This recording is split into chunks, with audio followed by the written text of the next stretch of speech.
fill a large showcase. A long chain of fatalities has been attributed to the curse of the priestess. Men who have made fun of the superstitious have died within the year. Another story is that a photographer took pictures of the priestess and placed the plates in his safe. When he went to look at them some weeks later, the glass had become a thin brown powder, unquote. Now let us consider the rational explanations, so-called adduced by science in disposing of the superstition of the king's curse. Dr. Frederick H. Cowles, FRGS, famous British scientist, declared in an interview years ago that Lord Carnarvon and a number of workmen engaged in excavation met their deaths as the result of a poisonous and almost invisible dust placed there purposely by the wily priests to bring destruction upon the violators of the dead. Quote, "This poisonous dust," unquote, says Dr. Coles, quote, "analysis of which has baffled scientists, was scattered about the tomb. Lord Carnarvon was not the only one to note its fatal property, as a number of workmen engaged in the excavation were likewise stricken. Most of these died a lingering death, but others, greatly impaired in health, have recovered," unquote. There is nothing in the learned doctor's explanation, however, to account for the fact that Howard Carter did not chance to breathe any of the noxious vapors, although he was more steadily engaged in the work of excavation than even Lord Carnarvon. It's also questioned how much science actually knows about this mysterious dust which defies analysis, for if it cannot be analyzed, how can it be either identified with certainty or even proved poisonous? The term poisonous dust is evidently the charitable term that covers a multitude of scientific shortcomings. Several years later, there was another revelation that they were stricken with some virus that inhabits ancient tombs. And who knows what the real story is? Though sorcery has been accorded no official recognition by modern science, there is nevertheless a certain quasi-official acceptance of the reality of occult phenomena throughout the civilized world. In a newspaper interview, Sir Arthur Conan Doyle illustrates the widespread recognition of the idea that the Egyptians knew how to surround their dead with mysterious guardian agencies which throughout the centuries visited their vengeance upon grave robbers, scientific or otherwise.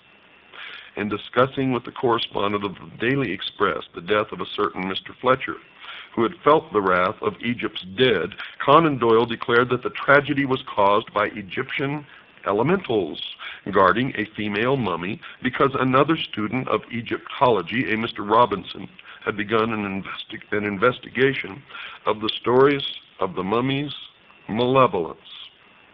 Quote, "I warned Mr. Robinson," he says, "against concerning himself with the mummy at the British Museum. He persisted, and his death followed," unquote.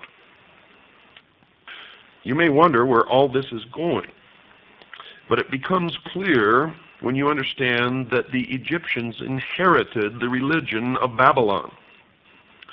So are we to presume that this single phase of ceremonial magic constituted the entire repertoire of the Egyptian thaumaturgists? You see, if they could manifest such surprising power, is it not probable that they possessed a knowledge of other natural hidden forces, forces as yet unknown to the modern public world, which is possibly of inestimable value, which may still be contained within what is called the secrets of the ages, which is guarded by the modern mystery school, which is still the ancient mystery school brought forward through the ages? We are assured in the authorized version, and note I say authorized version of Holy Writ, that the magicians of Egypt changed their staves or rods into serpents in the presence of Pharaoh. The modern scientist does not live who can duplicate that phenomena, yet if he happens to be a good Christian, he is in somewhat of a dilemma. We can pass over all the desperate efforts to disprove the magical powers of the Egyptians as arising not from a mature knowledge, but from a desperate prejudice. You see, magic is too ancient and too universal to be explained away by mirrors, wires, and hinges. In Egypt, we are dealing unquestionably with true manifestations of occult power.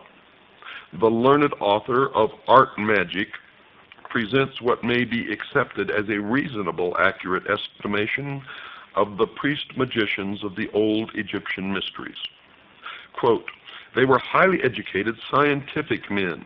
They understood the nature of the lodestone, the virtues of mineral and animal magnetism, which together with the force of psychological impression constituted a large portion of their theurgic practices.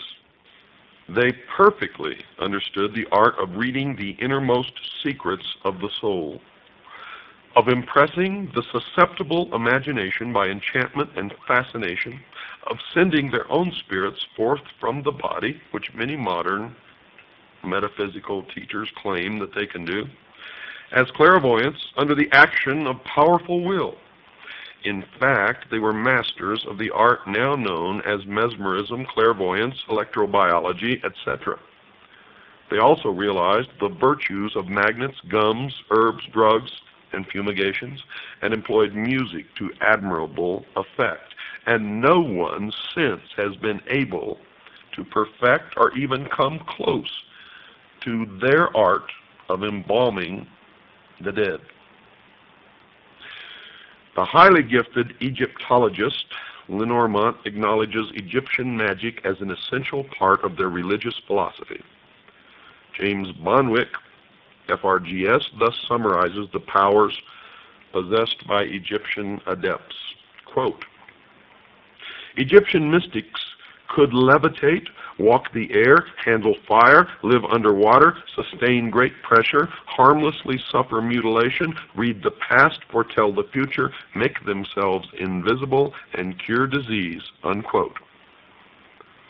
Now, I have no idea whether to believe that or not, but that is what this expert says. Now, if you doubt the power of magic wielded by the priests of Mystery Babylon, listen to this. For we can compare James Bonwick's account with some other news from Tibet, another land long famous for magic. Dr. Alexander Cannon, a distinguished scientist, a doctor of medicine, a celebrated psychiatrist, a master of arts, and a fellow of the Royal Geographic Society, brought back a strange record from the land of the Lamas. He claimed he saw a tree withered by a pointed finger, a dead man raised to life, the Grand Lama surrounded by a blue aura 3 inches thick, and a human being lifted into the air by pure mental effort. The London County Council called upon Dr. Cannon to resign his post as the head of a noted institution for his remarks, but later, strangely enough, after further inquiry, withdrew the demand. It would seem, folks, that the age of miracles, or at least magic, is not dead.